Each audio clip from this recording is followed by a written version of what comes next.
Hello, everybody, and welcome to yet another episode of the Game Changers podcast. My name is Quinn Sergis, and it's a privilege and pleasure to be here with you as usual. My next guest is a young lady who has a dynamic singing range. But not just a dynamic singing range, but she's a dynamic personality as well. She's such an amazing voice, and I can't wait to showcase her talent to you. Not just her singing, but her personality as well. Here is Li Li Octave. Hello, Lily. How are you? I'm good and you. I'm good and you, Quinn. I'm fantastic. Awesome. Fantastic. Like I said, even better that you actually here with me now. I love it. Same here. It's a pleasure to be here, man. Beautiful, beautiful. Now, for my audience who might not know you, tell my audience exactly who Lily Octave is from her own perspective. Yes, so Li Li Octave is four octave vocal range singer, a Caribbean neo soul singer actually from the beautiful nature island of the Caribbean, Dominica. And I mean, there's so much to Lily Octave with her vocal range, the kind of music that she does that I do. You were speaking in the third person. I sing R&B, jazz, neo soul, pop, and they call me the Caribbean neo soul queen because I infuse Caribbean elements into my music. So, and there's really not much people in the Caribbean doing what I do. So, hence the name. And I've been doing this from as long as I can remember, since I was four. Wow. Yes. Okay, so let's go back. Let's go back to that 4-year-old Lily. Ah, I was told that you did a rendition of "I Will Always Love You" by Whitney Houston or Dolly Parton, yes, sir. depending on who you speak about. How much do you Yes. remember of that? I don't remember anything at all. Interestingly, the only evidence that I have of it is somewhere under my dad's bed, at his home on a video Okay. cassette. So that's he recorded that. We were at a church event, and I it was playing on the TV, and I just started to sing out, and everybody was flabbergasted. He just decided he was going to record it, and that's the only evidence that I really have of it. I don't remember the exact moment at all, Mhm. but yeah, it was. It actually that he, according to him, was the first event, the first time they actually saw me do that. And with the amount of people that were there, he didn't really expect me to have been so confident. So Mhm. that was the first time. Beautiful. So you're literally Yes. doing this since you were a baby, basically. Yeah, you could say so. All I can't vouch for the womb, right. but yes. Mhm. Got you. Got you. Yeah. All right. So I know you have roots in Dominica, Barbados, and Montserrat. Yes, So sir. you are a I true do. Caribbean woman. For sure. How do you infuse those styles in your music? Okay, so interestingly, I grew up with a lot of American style music. We grew up Seventh Day Adventists, so listening to a lot of the Caribbean music was not something that was very popular in our home. Hmm. I actually started listening a couple years ago, like around 4 or 5 years ago, to a lot of well, soca, reggae, and so on. It's things Hmm. that we would have heard on radio and TV, but actually listening and studying the music, that started like around 4 or 5 years ago, and I fell in love with the Kadass, and which is our local music. The Kadass, the Zouk, Kompa. We have some Haitian Kompa elements and so on that we carry in the music as well. And so even some reggaeton in some of the songs as well. So we in doing the music, at a certain point, I just decided I was going to fuse some of those elements into the music, into the sound, and that's kind of birthed something in and of its own, because I carried the name Caribbean Neo Soul Queen because there was people felt that there was nobody else in the Caribbean who could do what I was doing at the time. But when we infused the elements into the music, it became a genre of its own, which was Caribbean neo soul. So that's uh, that's how it all came about. When you listen to the songs that I've done, even some of the remixes, there's some reggaeton, there's some Zouk, Kadass elements in there. Caught that glimpse from behind. Think I got lost in the groove. How do now begin with such a king? Everything just can be the same.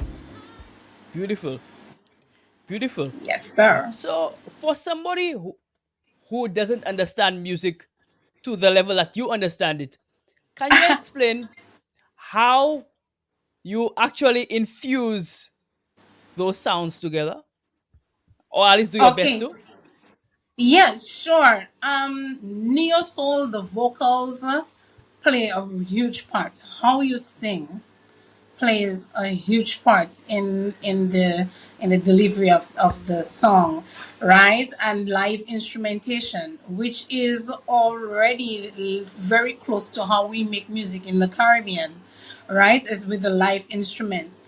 So we adding the elements was not really difficult. With it's so we try to the drum patterns is something that's very heavy in the music that lends to it being identified with the Kadass, with the Kompa. And then we have the piano that does certain sounds, certain tones that we would usually use in our local music in the region as well. And of course, the bass line. I'm a huge bass fan. I love a lot of bass in my songs, and I'm sure anybody will recognize that when they listen to the music. And so sometimes we will have a very straight beat. Um, it's neo soul or funk, but the bass line keeps a reggae tone, and that's how we infuse it. So it might not be everything all at once, although there are songs that are like that of mine. But for the neo soul aspect, there are some of the songs that we just the bass line would bring in an element, or just the drums. Absolutely, absolutely. All right. So let's go back a little bit. In the very beginning of your career, um, when did you know that you could have taken this on as a full time gig, as something very serious?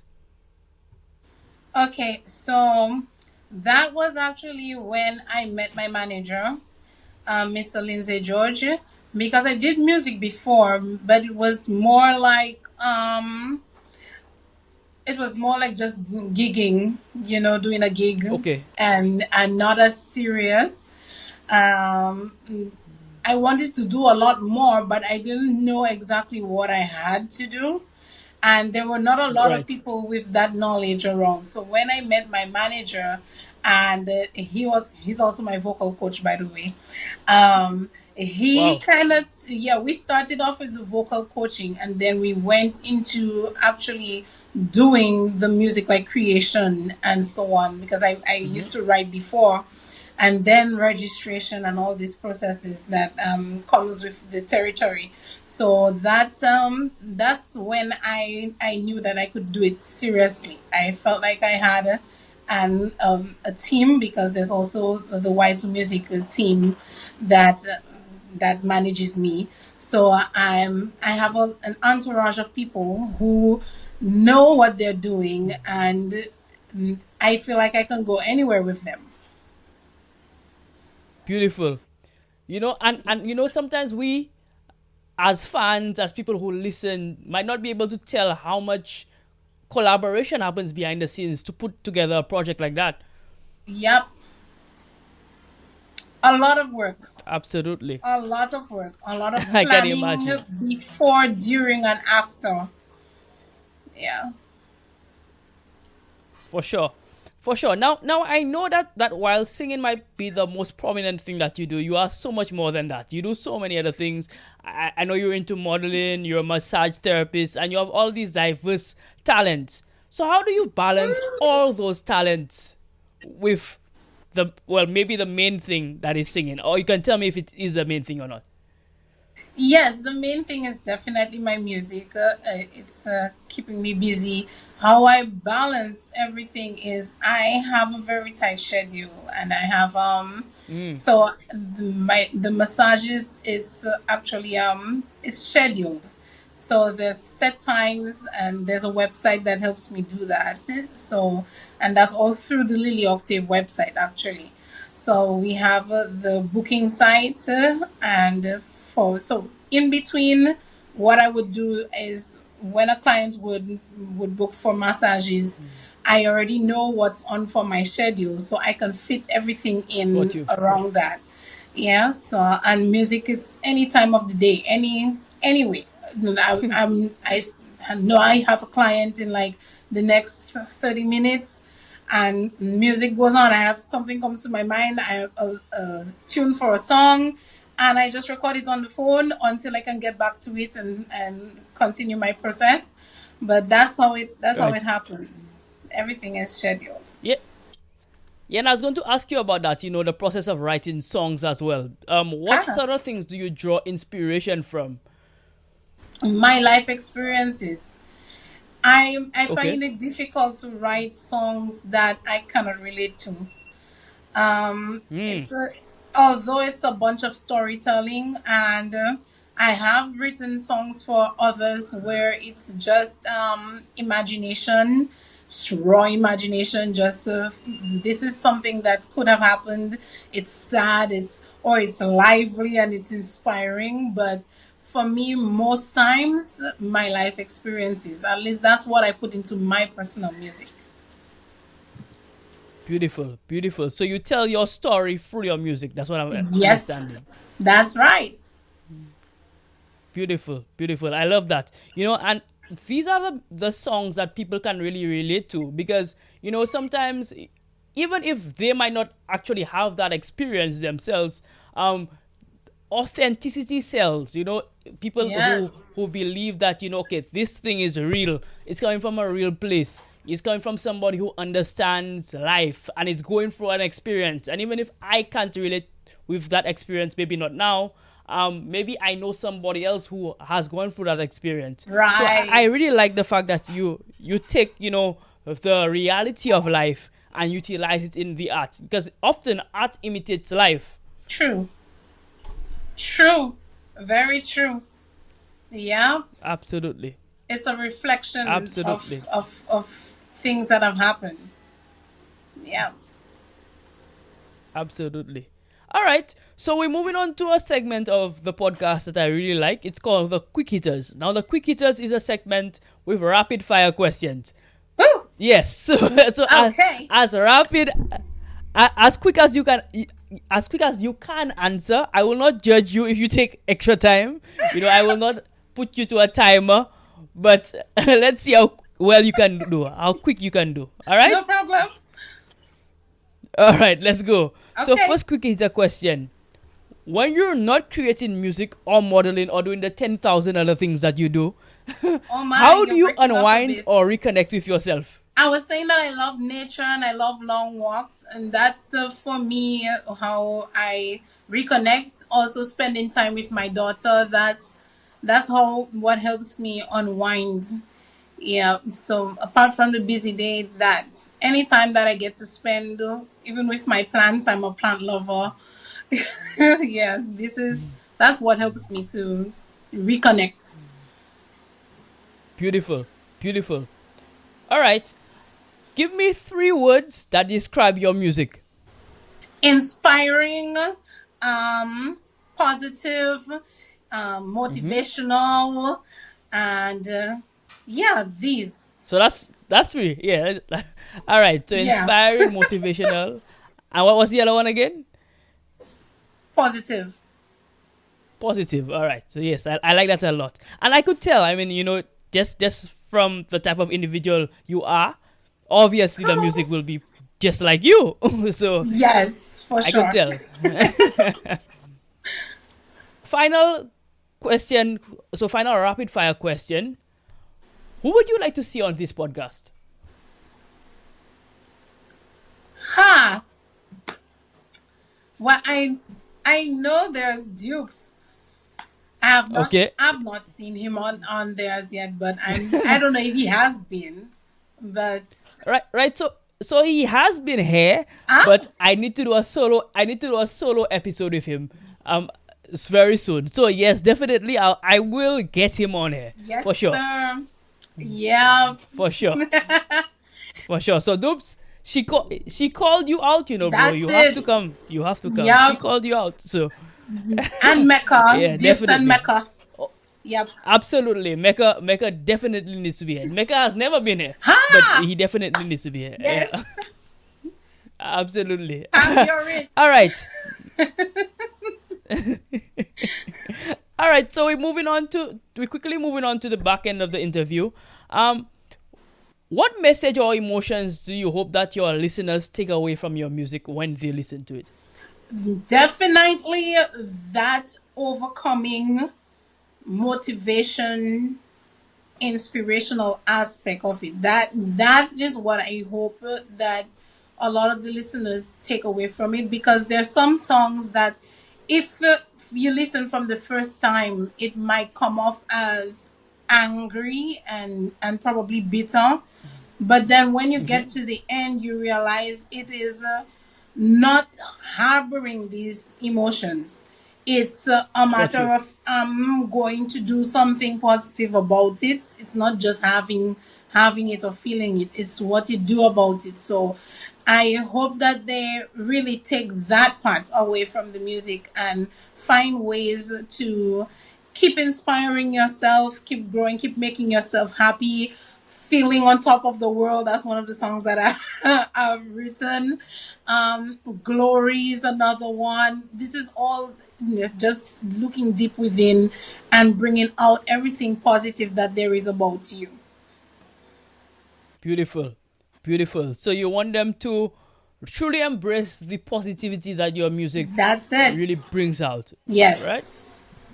Absolutely. And I think, the world will be a better place if more of us at least have that approach to life. Everything will True. not be perfect, everything will not be nice. But if we Yes. do have that approach to taking care of things, then I think the world will definitely be a better place. Yes. It sure would.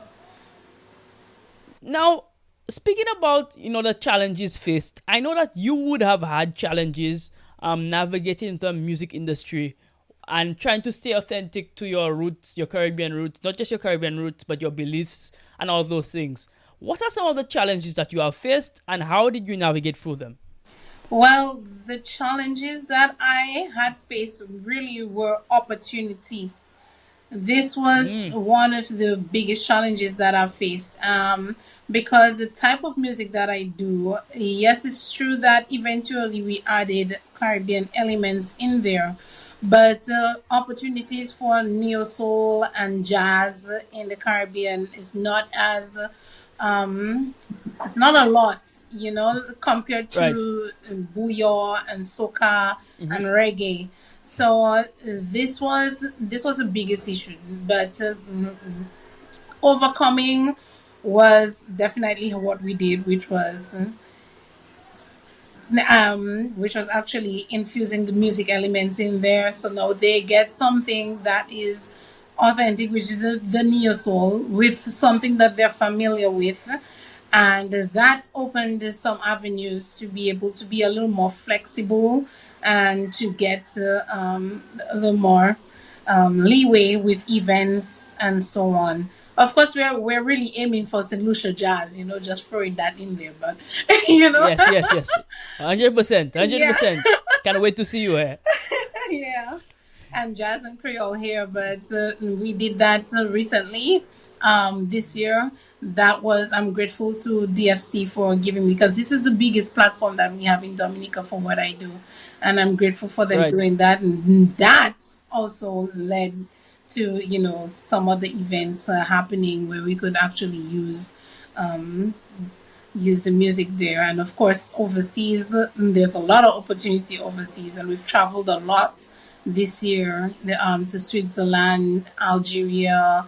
Um, uh, we did Beckway when we were in Manchester and Liverpool. So Wow. it's there's a lot of opportunities overseas now happening, and we're trying to bring those connections that we've made worldwide to the region and from the region back out. So we're trying to represent both ways. Yeah. For sure. For sure. As you should. As you should.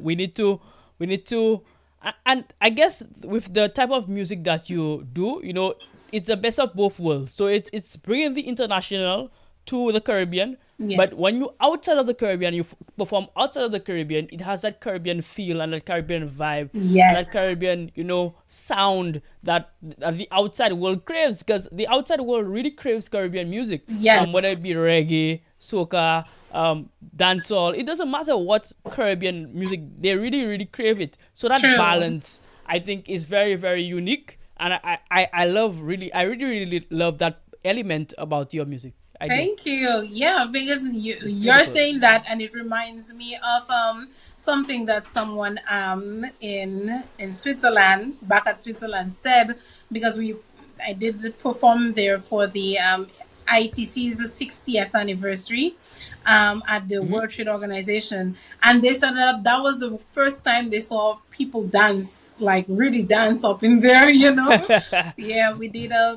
Kadass version of Bob Marley's "Baby Don't Worry" and Three Little Birds. Ah. So it was very interesting. They never heard it like that before, and they were dancing up in there. So yeah, they really do love our music. They want it. So Connected and invested in you.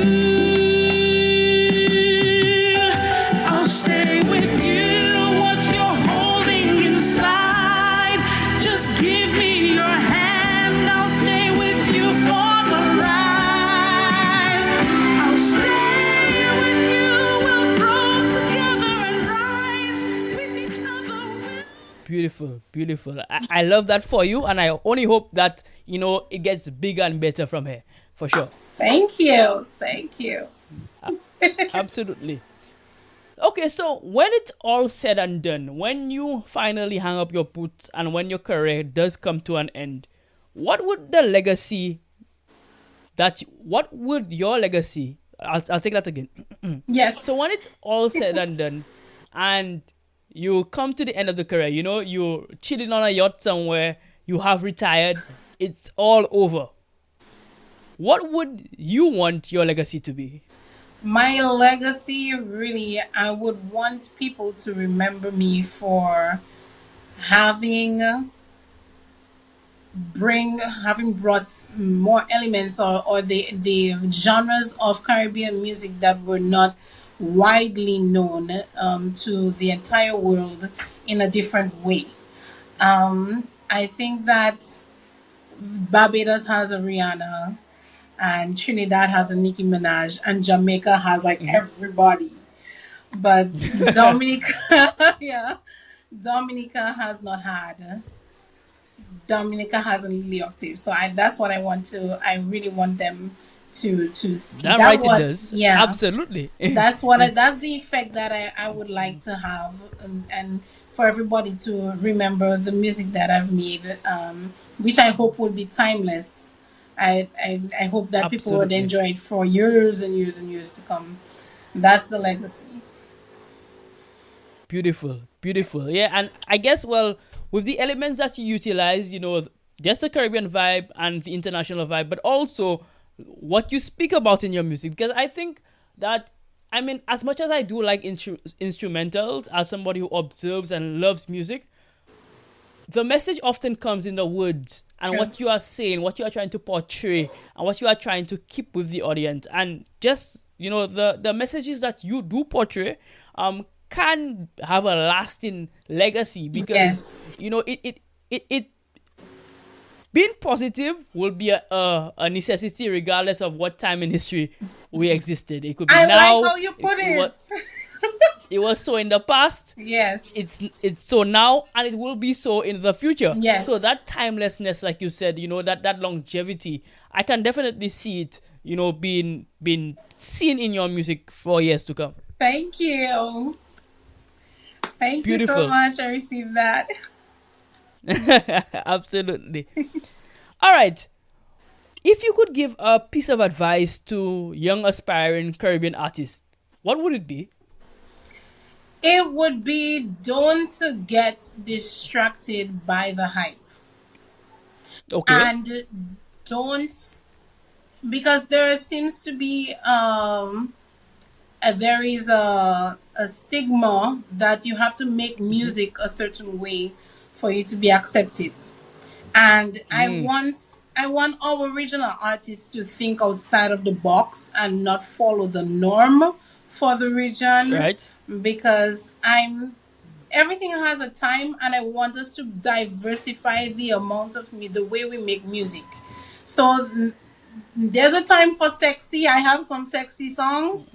There's a time for the aggressive, but let's think outside the box, and we have some clean songs, have some, you